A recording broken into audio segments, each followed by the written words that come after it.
জাতীয় বিশ্ববিদ্যালয়ের 2023 সালের ডিগ্রি পাস কোর্স প্রথম বর্ষ পরীক্ষার ফলাফল প্রকাশ হয়েছে। ফলাফল পাওয়ার পরে আপনাদের করণীয় কি? কলেজে কি কোনো কাজ আছে, বা দ্বিতীয় বর্ষে যেহেতু উত্তীর্ণ হয়েছেন, দ্বিতীয় বর্ষে নতুন করে যে ভর্তিটা হতে হবে, ওই ভর্তিটা কখন থেকে শুরু, কত টাকা লাগতে পারে? এর সাথে যাদের রেজাল্ট দেখে অসন্তুষ্ট বা আপনি যেরকম পরীক্ষা দিয়েছিলেন সেই অনুযায়ী পরীক্ষার রেজাল্ট হয়নি, এটা ভাবছেন যে আপনি এই উত্তরপত্র পুনর্মূল্যায়ন করাতে চান বা বোর্ড চ্যালেঞ্জ করাতে চান, ওই বোর্ড চ্যালেঞ্জের অ্যাপ্লাইটা কখন থেকে শুরু, কত টাকা লাগবে প্রতিটা পত্রের জন্য এবং কত তারিখ পর্যন্ত অ্যাপ্লাইটা করা যাবে, আজকের এই ভিডিওতে এই নিয়ে বিস্তারিত আলোচনা করব। চলুন এক একটা করে ইনফরমেশন আপনাদেরকে জানিয়ে দিই।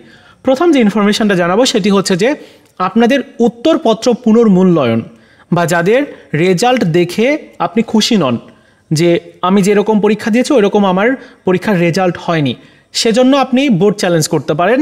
বোর্ড চ্যালেঞ্জের আবেদন কিন্তু ইতিমধ্যে শুরু হয়েছে, ওয়েবসাইটে গেলে আমরা জানতে পারবো, কিন্তু আসলে তাদের কোনো নোটিশ এখনও পর্যন্ত প্রকাশ হয়নি।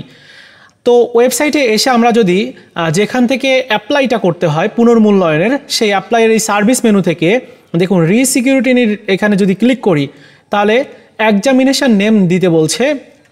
মানে আবেদন করার জন্য প্রথমে আপনার এক্সামিনেশন নেম, এখানে ডিগ্রি পাস ফার্স্ট ইয়ার দেখতে পাচ্ছেন, এখানে ক্লিক করলে দেখুন এখানে লাস্ট ডেট দেখাচ্ছে, সেটি হচ্ছে আগামী 6 জুন। 6 জুন ঠিক 11টা পর্যন্ত এই উত্তরপত্র পুনর্মূল্যায়নের অ্যাপ্লাইটা আপনি করতে পারবেন।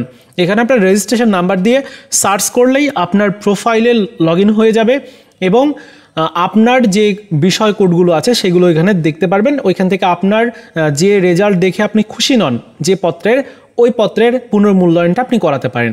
যারা ফেল করেছেন তারাও চাইলে পুনর্মূল্যায়নের অ্যাপ্লাইটা করতে পারেন। তো কত টাকা লাগছে হচ্ছে এক এক পত্রের জন্য 1000 টাকা করে লাগছে আমি যতটুকু দেখেছি। তো আপনারা চাইলে একটু দেখেও নিতে পারেন। আগামী 3 জুন আবেদন করার সর্বশেষ তারিখ। এবার আপনাদের সাথে শেয়ার করব যারা ইতিমধ্যে রেজাল্ট পেয়েছেন, আপনারা প্রমোটেড হয়েছেন, আপনাদের এখন করণীয়টা কি? কলেজে কি কোনো কাজ আছে? অবশ্যই কলেজে কাজ আছে।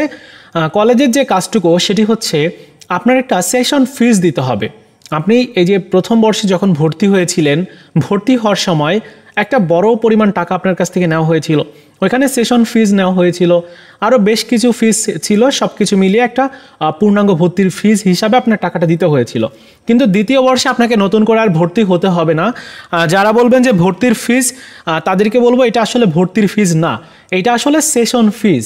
এই সেশন ফিসটা প্রত্যেক শিক্ষার্থীকেই দিতে হবে। তবে যেহেতু সরকারি বেসরকারি কলেজ আছে, সেহেতু সরকারি কলেজে একটু কম টাকা সেশন ফিস দিতে হয় আর বেসরকারি কলেজে একটু বেশি টাকা দিতে হয়। কত টাকা লাগতে পারে? সরকারি কলেজগুলোতে 2 থেকে 3 হাজার টাকার মধ্যেই মোটামুটি নিয়ে থাকে, আর বেসরকারি কলেজে 3 থেকে 4 হাজার, অনেক সময় 5 হাজার টাকা পর্যন্ত নিয়ে থাকে। এজন্য কলেজের সাথে আপনাকে কন্ট্যাক্ট করতে হবে। হতে পারে আগামী ঈদের পরে এই সেশন ফিসটা দেওয়া শুরু হয়ে যাবে।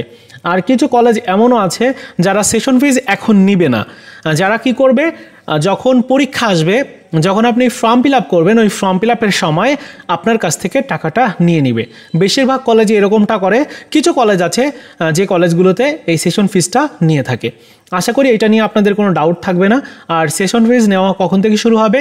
আগামী ঈদের পরে। ঠিক আছে, আশা করি বুঝতে পেরেছেন।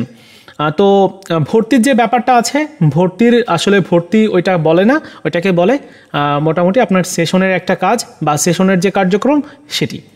তো এই ছিল আজকের মতো ভিডিও। আশা করি আপনারা বুঝতে পেরেছেন। অনেকেই কলেজ পরিবর্তন বা কলেজ ট্রান্সফার করতে চাচ্ছেন।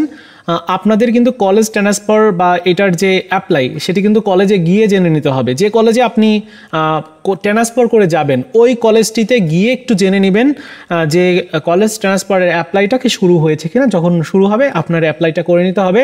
মনে রাখতে হবে, যদি আপনি এই কলেজ ট্রান্সফারের অ্যাপ্লাইটা করতে চান তাহলে আপনাকে ফার্স্ট ক্লাস রেজাল্ট থাকতে হবে এবং কোনো সাবজেক্টে ফেল থাকা যাবে না।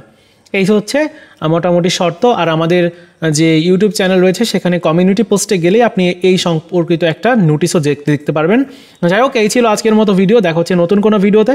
ভালো থাকুন সবাই, ধন্যবাদ।